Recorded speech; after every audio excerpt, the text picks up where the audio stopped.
Hey guys, welcome back to Micho Makes. My name is Micho. I like to make stuff. Today I've got part number 105, the Toyota Sprinter Trueno AE86 by DeAgostini. This is the 1/8 scale massive model that we're building together. Without further ado, let's just jump right into this one.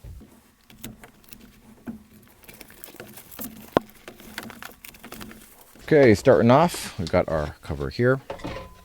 That's a big box again this time. We've got our half box thing here, no frame this time. We've got our part here, and if you take a look at that, those are front liners for the vehicle too as well, like fender liners. And we've got our magazine. Let's check it out. All right, let's check it out. Okay, took a peek as normal on the article, and this is more based on the AE86 and in motorsports. It's pretty cool. So definitely take a read if this is something that you're interested in, but it really kind of outlines how the AE86 kind of came about and its whole how it started as a rally car, how it really was a the 4AGE engine really kind of shined on its own, and then certain drivers really kind of set the tone with the vehicle. It really did really well in the classes of vehicles where you couldn't modify the engine and they could only do suspension work on it. So that's really cool about this. There is actually talks about the Drift King too as well, if that's something you're interested in.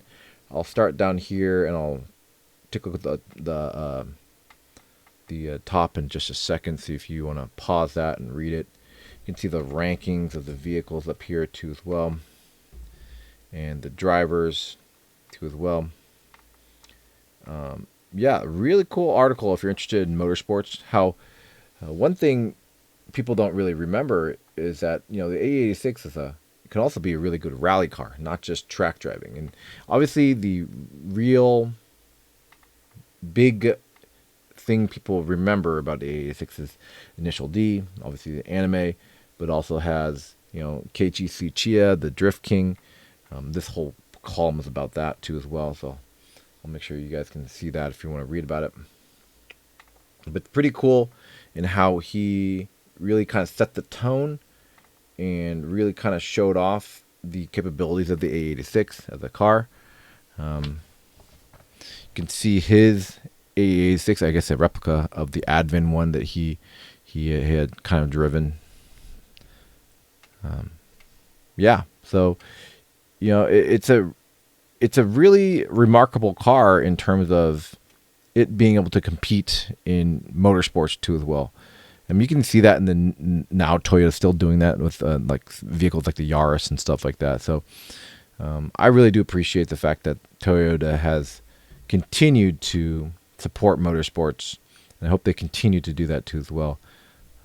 Especially with the fact that have new vehicles all the time that are specifically geared towards Gazoo racing. I love that. We jump right into the part. So it looks like we have again the front fenders here. Looks like we're grabbing the chassis again, removing a wheel. Looks like installing the removing the brake calipers and stuff, but installing the part itself, and then installing the wheel back on, doing the same thing on the other side. It looks like we're just going to be kind of locking down the wiring harness too on the side. And that's pretty much it this time. So we still have a fender we're not having installed yet, the back fender, which is fine. But it's just kind of interesting. We're just going to be installing the wires on the side. And then we have an article too on ABS, the electronic skid control, they call it here. But maybe that's the original name. But ABS is, if you don't know what ABS is, anti-lock brake system, so that in wet weather, you slam on the brakes pretty hard, you actually don't skid out of control. So you can actually see the diagram right here. If you don't have ABS, you slam on the brakes here in the wet area here, you can actually lose control pretty quickly because your wheels lock up. Whereas for ABS, you do have it, you actually can have more control because it basically fires the pistons in the braking. So instead of actually slamming on it and like locking up the tires, it actually will slow you down, but not lock up the tires too as well. So it's an automatic system, and it's just showing off and talking about it. And pause the video. Use Google Translate if you want to read about it too as well. So pretty cool. All right, let's take a look at the parts.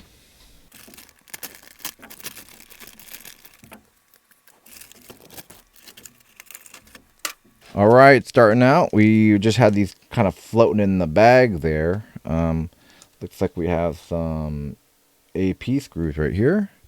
We have some more CM screws that we had like last time. We've got our front fender housing guard, splash guard, with a nice L marking on there. And these are all both plastic here, but you can see how kind of large these are. Jeez. Then we have the right one too as well. It's got an R on there. We have screw-on points, about 4 screw-on points on there too as well. That's pretty good. Then we actually have a pretty small parts right here. These are the kind of wire holding brackets we've always seen. So got 1 and 2 of those for a wiring harness. And that's it. All right, let's get the model and get started. Okay, first things first, we're actually removing the front wheel. So take that out here. Okay, gotta remove the brake as well. See if I can get that squeezed out from under there. There it is.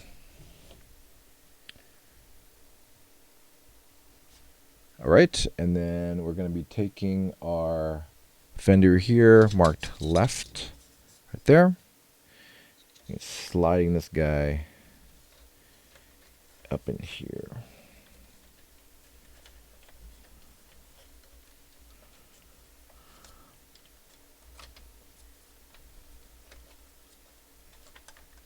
All right, and we do have some alignment holes. We got one here, and one right there too as well. Pretty simple.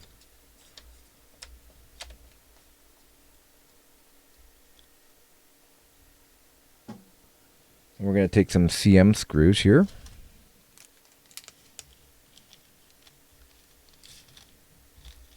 Looks like we just have 2 bolts.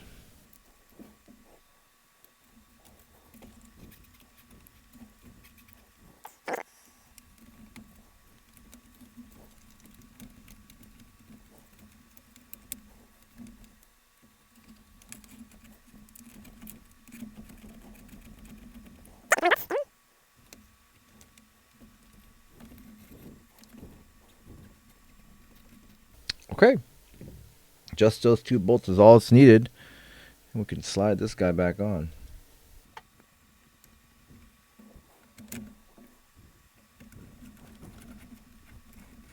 Awesome. Great. And all we gotta do now is just double check the instructions. Is flip it around and do the other side too as well. So I'll just grab this here, make sure it's zoomed out. Flip it around here. Mess of wires. Christmas. I do have the other hub caps for tire caps there, or on the other sheet, so I want to make sure I don't lose those. They just don't like to stay on very well. Move this right here. Move the disc brake.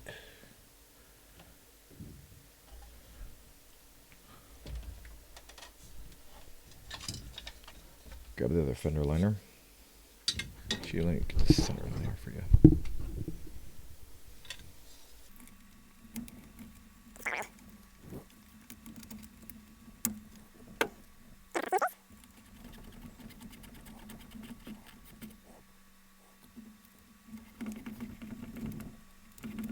Perfect.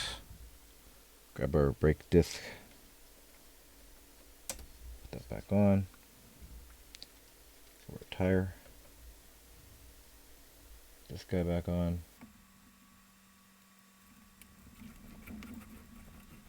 Excellent. And those liners are in. Take a look at that one. Look at that. Looks pretty good. We're not done yet, though. We've got to insert these two kind of wire brackets. And we'll start on this side. I believe it doesn't really matter. But these get attached right there. So all we're doing is kind of the same thing we've done previously, where you take this bracket here. Let's get these kind of tied up here. Make sure that we're getting the right ones in here too. They actually specifically call out, drop this right here so you can see a little bit better. They specifically call out the wires. J11, J4. Okay. I believe this is J11, J4, J14, J2. This is J14.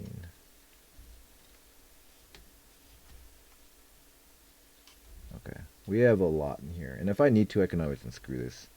I might just put them all in there. Wire management, and these are going to use AP screws.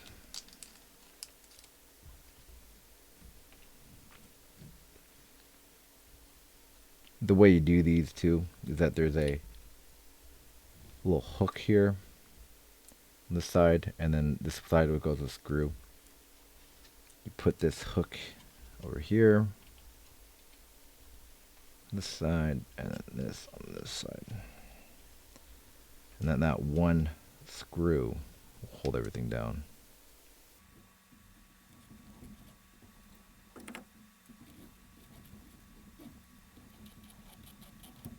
All right, that looks pretty good.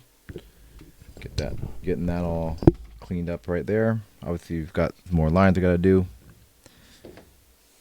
All right, let's flip it around and get the other side now.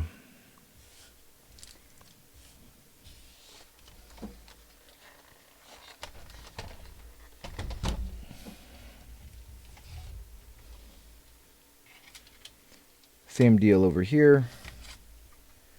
Got a mess of wires. Stick it on top of this fender liner here. I'll get these all locked down. And again, the good thing is I can unscrew. If I lock in the wrong one for some reason, I can always unscrew this and then adjust.